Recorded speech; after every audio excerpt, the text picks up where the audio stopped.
안녕하세요. 저는 30대 주부입니다. 아직 아이는 없어요. 아직 젊으니까 일부러 가지려고 노력은 안 했는데 생각보다 임신이 안 돼서 걱정이었거든요. 그런데 이제 차라리 잘 됐다 싶네요. 아이가 있었으면 이런 결정을 내리기 쉽지 않았을 것 같아요. 저와 남편은 20대 후반의 지인의 소개로 만났어요. 당시 저는 대학교를 졸업한 뒤 학원에서 국어를 가르치는 학원 선생님이었는데, 원생 중 학부모 한 분의 소개로 지금의 남편을 만나게 되었습니다. 중소기업을 다니고 있던 남편은 무던한 성격에 까다롭지 않은 사람이었습니다. 사실 학부모가 소개해준 사람이라 거절도 못하고 부담스러운 마음에 예의상 몇 번 만나볼까 했던 건데, 막상 같이 시간을 보내보니까 성격도 잘 맞는 것 같고 느낌이 나쁘지 않았습니다. 그래서 만나다 보니 2년이란 시간이 훌쩍 지나갔고 자연스럽게 결혼 이야기까지 나오게 되었어요. 그 사이에 저는 작은 규모였지만 제 이름으로 된 학원도 하나 차렸습니다. 저는 남편에게 경력직으로 이직을 하거나 기술을 배우는 건 어떻겠지만 남편은 지금이 좋다며 내켜하지 않더라고요. 자기도 아이 낳고 하면 생각이 바뀌지 않겠나 싶어서 더 말은 안 했네요. 아무튼 그렇게 결혼을 계획하게 되면서 양가 식구들도 만나게 되었습니다. 시아버지는 워낙에 무뚝뚝하고 말씀이 없으신 분이셨고, 시어머니와 신우는 전형적으로 사이좋은 모녀 사이였습니다. 신우는 남편보다 4살 어리고 저보다는 2살 어렸는데 아이가 한 명 있었어요. 고등학교를 졸업하면서 사귀던 남자친구 아이를 갖게 되었는데 애 아빠는 바로 군대로 가버리고 군대에 다녀와서는 잠수를 탔다나 봐요. 아무리 수소문을 해도 찾을 수가 없었다면서 포기하고 신우가 혼자 키우고 있었습니다. 그렇다 보니 변변한 수입이 없어서 나라에서 한부모 가정에 주는 보조금과 시부모님의 도움으로 살고 있었습니다. 집마다 사람마다 각자의 사정이 있는 거다 생각했고 그 부분에 있어서는 제가 왈가왈부할 게 아니었기에 크게 문제라고 생각하지 않았습니다. 남편은 그런 신우를 안쓰러워하는 눈치였지만 그거야 당연히 자기 친동생이니 그런 마음이 드는 거다 싶었지요. 신우는 저에게 언니 하면서 제법 잘 따르는 편이었고 여동생이 없었던 저도 그런 신우가 예뻤습니다. 하지만 그건 어디까지나 결혼식을 올리기 전 얘기고요. 결혼을 하면서 처음으로 갈등을 빚게 되었는데 그건 바로 집 때문이었습니다. 저도 결혼 준비를 하면서 알게 된 사실인데 시집이 보기에는 부족함이 없어도 실제로는 재산이 하나도 없어서 저희를 도와주실 여력이 전혀 없으시더라고요. 저도 학원을 차리면서 그동안 모아두었던 돈을 다 써버린 탓에 걱정이 많았습니다. 다행히 친정부모님께서 일단 얼마 정도 대출받아 도와줄 테니 너무 스트레스 받지 말라고 해주셔서 어쩔 수 없이 친정에 손을 벌려야만 했어요. 그렇게 친정돈 1억과 남자친구가 그동안 모아둔 3천으로 전셋집을 구하게 되었습니다. 남자친구는 사실 월세로 살더라도 신축으로 갔으면 좋겠다고 했지만 저는 월세는 정말 돈을 버리는 일이라고 생각했기 때문에 그 문제로 많이 다퉜어요. 결국 서울 외곽에 위치한 방두개짜리 빌라 전세에서 사는 걸로 결론을 지었지만요. 사실 저는 개원한 지 얼마 되지 않았어도 그동안 한 곳에서 오래 강의하며 입소문이 나 있던 상황이라 금방 학생들을 모을 수 있었습니다. 그래서 벌이가 괜찮은 편이거든요. 반면에 제 남편인데 이렇게 이야기하긴 그렇지만 결혼 준비하면서 남편이 회사에서 곧 인사이동이 있을 건데 자기가 승진 대상인 것 같다고 그러면 지금 받는 돈보다 훨씬 많이 받게 될 거라고 자신만만하게 이야기하더라고요. 그래서 그 말을 믿고 이런저런 계획을 세웠는데 어쩌다 보니 다 틀어지고 어긋나더라고요. 그리고 상황이 그렇다 보니 졸지에 제 수입이 남편 수입을 추월해버렸고 그게 저는 기쁘지만은 않더라고요. 그런 와중에 남편이 계속 신혼인데 신축에서 새로운 마음으로 시작하자라거나 은행에 대출 갚고 이자 내는 거나 월세나 비슷하다고 우기면서 좀 힘들었습니다. 하지만 솔직히 파혼할 정도는 아니라고 생각했어요. 주변 친구들도 다 결혼 준비하면서 이 정도는 싸운다고 했고 저는 파혼하게 되면 주변 사람들이 절 어떻게 볼지 두렵기도 했거든요. 조금 다투더라도 결국 내가 이기면 되지 않겠나 그렇게 마음을 먹고 버텼던 거예요. 그런데 결혼 생활이라는 건 정말 두 사람만 괜찮다고 다 되는 게 아니더라고요. 자꾸 외부 요인으로 다투게 되니까 그게 힘들었어요. 특히 신우와 시어머니 때문에 많이 힘들었습니다. 시부모님과 신우는 지방에서 살고 있었는데 차로는 2시간이 넘는 거리였어요. 그런데도 불구하고 시부모님과 신우는 걸핏하면 저희 집에 오고 싶어 했습니다. 특히 저는 주말에 남편이랑 맛집도 가고 놀러도 다니고 싶은데 시부모님은 이런저런 핑계를 대시며 어떻게든 올라오려고 하셨어요. 처음에는 저도 거절하기가 어려워 그럼 오시라고 했지만 그것도 하루 이틀이지 몇 달을 그러시니 죽을 마시더라고요. 올라오실 때는 기차를 타고 오셨는데 그럼 저희가 역까지 모시러 가야 했습니다. 그리고 집에 가실 때는 태워다 달라고 하시는데 아무리 자식이라지만 제가 정신없이 바쁜 시험 기간에도 그러실 때는 정말 야속하더라고요. 시부모님이 저희 집에 오셔서 특별히 다른 일을 하시는 건 아니고 두 분이서 놀러도 가시고 그러셨기 때문에 그나마 참고 참았네요. 더 문제는 신우였습니다. 신우는 항상 그 6살짜리 애를 데리고 왔는데 그 애를 저희한테 맡겨놓고 놀러를 나가기 일쑤였어요. 처음에 한두 번은 나의 어린 신우가 맨날 집에서 애만 보고 얼마나 갑갑하겠나 싶어서 좋은 뜻으로 봐주고 했습니다. 그런데 정말 무슨 호의가 계속되니 우리를 호구로 아는 것도 아니고 언젠가부터 너무 당연하다는 듯이 자기는 약속 있다고 저희한테 애 맡겨놓고 혼자 홀랑 나가버리고 그러더라고요. 저라고 그런 신우를 상대로 머리를 안 써본 게 아닙니다. 한 번은 신우가 저희 집에 오전 11시쯤 왔는데 바로 친구랑 점심 먹고 무슨 유명한 카페에 가보기로 했다며 정말 조카만 소파에 앉혀놓고 다시 신발을 신더라고요. 그래서 저희도 약속이 있어서 나가야 한다고 하니까 같이 온 시어머니가 둘 다 나갔다 오라며 당신이 집에서 애를 보고 있겠다 하시는 거예요. 그런데 저희 집에는 제가 처녀 때부터 기르던 강아지가 한 마리 있거든요. 그리고 시어머니는 그 강아지를 너무너무 싫어하세요. 걸핏하면 갖다 버리라 하시고 저희 안 볼 때 몰래 현관문 열어놓으실 거라 그러고 그러다 보니까 시어머니가 그러지 않으실 걸 알면서도 차마 저 없는데 시어머니랑 조카만 있게 할 수가 없더라고요. 결국 그날 신우는 친구 만나러 가고 저는 결국 시부모님 모시고 조카 데리고 다 같이 시간을 보내야만 했습니다. 신혼인데 계속 이런 일이 반복되니 남편과 제 사이도 좋을 리가 없었고요. 사실 남편이 나서서 교통정리 좀 해주면 좋겠는데 자기가 나서면 일이 커진다면서 조만간 자기들이 지겨워서 나가 떨어질 테니 좀만 참고 버티자고 그러더라고요. 저도 솔직히 괜히 유세 떠는 것처럼 보일까봐 조심스럽기도 했고 날 추워지고 하면 그나마 덜 오시지 않겠나 싶기도 해서 참고 참았습니다. 그러다 결국 이 사단이 나버렸나 싶습니다. 진작에 신우를 못 오게 했으면 제 가정도 멀쩡했을까 싶은 생각도 들어요. 신우가 언젠가부터 아침 일찍 나가서 밤늦게 들어오거나 심지어 이튿날이 돼서 들어오기 시작했습니다. 학원이 단과 학원이다 보니 제가 주말에는 일이 없으니 저랑 남편이 번번이 집에서 조카를 봐야 했고 기약 없이 들어오지 않는 신우를 기다려야 하는 상황이 생기더라고요. 연락을 해도 지금은 전화를 받을 수 없습니다 같은 메시지만 달랑 오고 저로서는 걱정도 되고 화도 나고 갑갑하더라고요. 그래서 몇 번이고 남편한테 신우한테 연락 좀 하라고 그리고 이럴 거면 제발 못 오게 하라고 화를 냈어요. 남편은 그러면 또 알겠다고 대답은 잘하는데 실제로 달라진 건 없었습니다. 그리고 결국 신우가 며칠이 지나도록 안 들어오는 일이 발생했어요. 시부모님은 주말이 끝나기가 무섭게 당신들 집으로 돌아가신다 하시기에 일단 손녀딸도 데리고 가시라 하니 노인네 둘이서 애를 어떻게 보냐면서 신우 들어올 테니 저희더러 데리고 있으라고 하셨습니다. 제가 저나 남편이나 다 출근해야 하는데 어떻게 애를 데리고 있냐고 하자 시어머니는 그거야 젊은 사람들이 알아서 해야 하지 않겠냐고 그러시는 거예요. 제가 신우 걱정도 안 되시냐고 신우는 연락도 안 되고 어쩌면 좋냐고 하니 다 큰애가 뭐가 걱정이냐 하시는데 뭔가 쎄한 느낌이 들었어요. 왠지 나 빼고 온 가족이 다 걱정이 없는 느낌이랄까요. 결국 얼떨결에 조카를 봐주게 되었는데 애랑 강아지만 집에 두고 도저히 출근을 할 수가 없었습니다. 남편은 6살이면 다 큰 거라고 그냥 두고 가라는데 그러다 무슨 일이라도 생기면 그 원망을 내가 어떻게 다 감당하나 싶어서 어쩔 수 없이 학원에 데리고 갔습니다.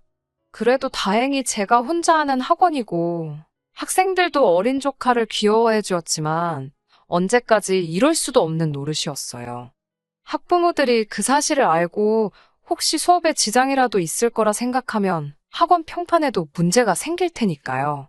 결국 신우가 돌아오지 않은 지도 사흘 정도 지났을 무렵 제가 남편한테 신우가 어딨는지 정말 모르냐고 하니까 자긴 모른다고 딱 잡아떼길래 그럼 경찰에 실종신고부터 하자고 하니까 경찰서에 가봤자 한두 살 먹은 애도 아니고 그냥 가출신고로 접수나 될 거라면서 저보고 제발 일 복잡하게 만들지 말고 좀만 기다리라고 그러더군요. 알아보니까 저 혼자서는 자격미달로 신고도 할 수 없었고요. 그나마 다행인 건 학원 방학이 다가오고 있었기에 저는 혼자서 신우를 찾아내기로 마음을 먹었습니다. 다가오는 추석에 시부모님 선물이라도 하나 해드릴까 하여 모으던 돈이 있었거든요.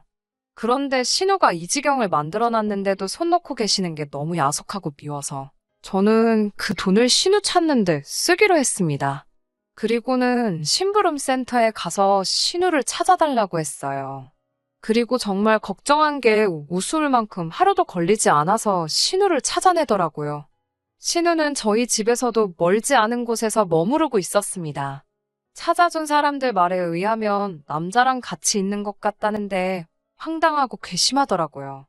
아무리 남자가 좋아도 그렇지 어떻게 엄마란 사람이 애를 다른 사람 손에 맡기고 그러고 다닐 수가 있지 싶은 거예요. 저는 남편에게 당장 이 소식을 알려야만 했습니다. 그런데 정작 남편은 제 이야기를 듣고도 그다지 크게 놀라는 기색이 없었어요. 설마 알고 있었어? 라고 물으니 뭐 동생 일이니까 오빠가 그 정도는 알고 있었지라면서 말끝을 흐리는 거예요. 그래서 제가 어이가 없어서 어떻게 그런데 나한테는 한마디 말도 안 할 수가 있어? 라고 물었습니다. 그러자 말했으면 당신이 가만히 있었겠냐고 오히려 되묻더라고요. 그래도 이렇게 막무가내로 나한테 애까지 맡겨놓고 그러는 건 아니지 않냐니까. 너가 출근하는 것도 아니잖아. 이러는 거예요. 그래서 뭐라고? 나도 일하거든. 나는 출근 정도가 아니고 내 사업장 대표라고. 소리를 치니까 남편이 그거 혼자 애들 좀 가르치는 걸로 너무 어깨 힘주는 거 아니야? 라면서 갑자기 사람을 이상한 쪽으로 몰아가더라고요. 저는 신우를 가지고 남편이랑 말 섞어서 좋을 게 없겠다 싶어서 시부모님께 전화를 드렸습니다. 시부모님께 지금 어떤 상황인지 전화를 드리니 시어머니는 오히려 저에게 너는 어떻게 신우 뒷조사를 할 수 있냐면서 그건 신우를 모욕하는 일이라고 참 경우가 없다면서 혀를 차시더라고요. 그 말 수 없던 시아버지도 사람마다 각자 사정이 있는 건데 윗사람으로서 좀 기다려줬으면 좋겠지 않겠냐고 되물으시고요. 저는 어이가 없어서 다들 신우가 어떤 남자랑 있느라 며칠째 집에도 안 오고 있는데 그런 건 아무 신경도 안 쓰이시냐고 물었습니다. 시어머니는 저더러 별걸 다 참견한다면서 다 알고 있었으니까 가만히 있었지 라며 소리를 빽 지르시더군요. 저는 순간 내가 지금 뭘 들은 거지 싶었습니다. 그러니까 나만 빼고 다들 신우가 어디서 뭐하고 다니는지 알고 있었으면서 나한테 애까지 맡겨놓고 모르는 척 했다는 건가? 정말 사람을 바보 취급해도 정도가 있지라는 생각이 들자 정말 속된 말로 머리가 돌아버릴 것 같더군요. 저는 제가 행여나 죄 없는 어린애한테 화풀이하게 될까봐 걱정이 돼서 시어머니한테 이제 더는 못 봐주겠으니까 당장 애 데리고 가라고 했습니다. 그러자 시어머니는 그럼 어디 저기 보육원 같은 데다 일단 맡겨놔라. 지 엄마가 돈 벌어서 찾으러 가게 그러더군요. 그 말 듣고 솔직히 이혼을 결심한 거나 마찬가지입니다. 어떻게 할머니란 사람 입에서 저런 소리가 나올 수 있나요? 설령 신우가 진짜로 자기 딸을 보육원에 맡길지라도 차마 제가 조카를 그곳에 데려다 놓을 순 없었습니다. 그렇다고 제가 계속 조카를 봐주고 싶지도 않았고요. 저는 결국 신우가 남자랑 같이 있다는 그 집에 조카를 데리고 갔습니다. 그 집 앞에서 잠복하다시피 몇 시간을 차 안에 있었습니다. 그나마 얌전한 조카도 차 안에만 있는 게 지겨웠는지 고모, 엄마 언제 와? 이러면서 저한테 칭얼대더라고요. 그런데 오늘은 글렀나 싶어서 집에 가려는 그때였습니다. 옷을 무슨 새내기 대학생 마냥 차려입은 신우가 어떤 남자 팔에 팔짱을 꼭 끼고 골목을 돌아서 나오더라고요. 보는데 황당하고 어이가 없었습니다. 제가 조카를 데리고 차에서 내리면서 맞은편에서 오던 신우와 눈이 마주쳤어요. 그러자 신우가 화들짝 놀라며 발걸음을 돌리려고 하더라고요. 제가 신우 이름을 불렀지만 신우가 못 들은 척을 하더라고요. 그렇지만 조카가 신우를 봤는지 엄마 하면서 달려가더라고요. 그러자 신우도 반사적으로 다시 뒤를 돌아봤고요. 조카가 엄마 하고 달라드니 신우도 밀어내지 못하더군요. 신우 옆에 있던 남자는 무슨 상황인지 갈피를 잡지 못하고 혼란스러운 얼굴을 하고 있었습니다. 제가 그 남자에게 안녕하세요. 저희 신우 친구분이세요? 하고 말을 걸었습니다. 남자는 얼떨떨한 표정으로 예, 제가 남자친구입니다 하길래 저는 일부러 신우를 쳐다보면서 한껏 높은 목소리로 이렇게 멋진 분을 만나느라 신우가 집에도 안 들어오고 딸도 나몰라라 했구나 하고 말을 걸었어요. 그러자 신우가 눈으로 저에게 욕을 하며 언니 왜 그래요? 이따 전화할게요. 그때 통화해요. 이러면서 조카를 제 쪽으로 밀더라고요. 조카는 영문도 모르고 엄마, 나 엄마랑 있을래 이러고 신우는 급기야 저를 골목어기로 잡아 끌더니 언니, 지금 뭐 하자는 거예요? 라며 따지기 시작하더라고요. 그렇지만 제가 뭐가 겁이 나겠어요. 저는 당당하면 저 남자 앞에서 얘기하라며 신우 팔을 뿌리치고 다시 그 남자한테 가서 조카를 들이밀었습니다. 예쁘죠? 우리 신우 딸이에요. 사진은 보여준 적 있어요? 남자친구분이 우리 조카도 자식으로서 받아주기로 한 거예요? 정말 대단하신 분이다. 라고 아주 갖은 오바를 다 떨면서 신우 남자친구라는 사람에게 말을 걸었습니다. 그러자 신우가 진짜 왜 그러냐고 소리치면서 박동 같은 눈물을 흘리더군요. 남자가 잠깐 아무 말도 없더니 신우한테 너 결혼했었어? 이러는 거예요. 신우가 결혼한 건 아닌데 라면서 말끝을 흐리니까 남자가 다시 그럼 얘는 네 딸은 맞는 거야? 이러더라고요.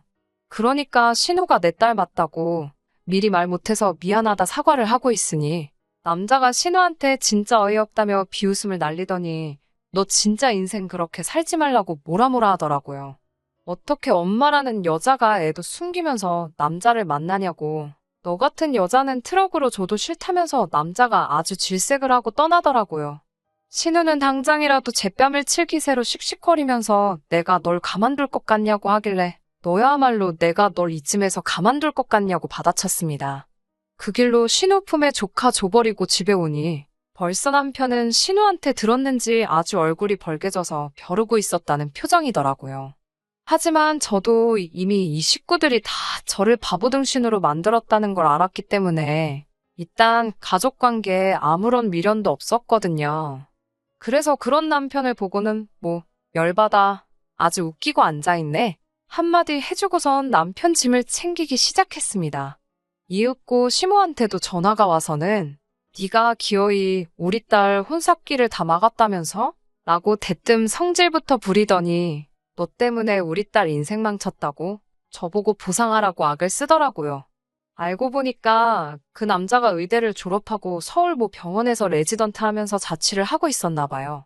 그러다 술자리에서 신우랑 알게 됐는데 신우가 팔자 좀 고쳐보겠다고 그날 어떻게 하루를 같이 보냈던 걸 빌미로 아주 사귀자고 들이대다가 어떻게 잘 풀렸는지 연애까지로 발전했던 사이랍니다. 그런데 제 덕에 산통을 깼다면서 다들 제 탓만 하더라고요. 진짜 뭐 이런 집구석이 다 있나 싶어서 남편한테 그냥 이혼하자고 했어요.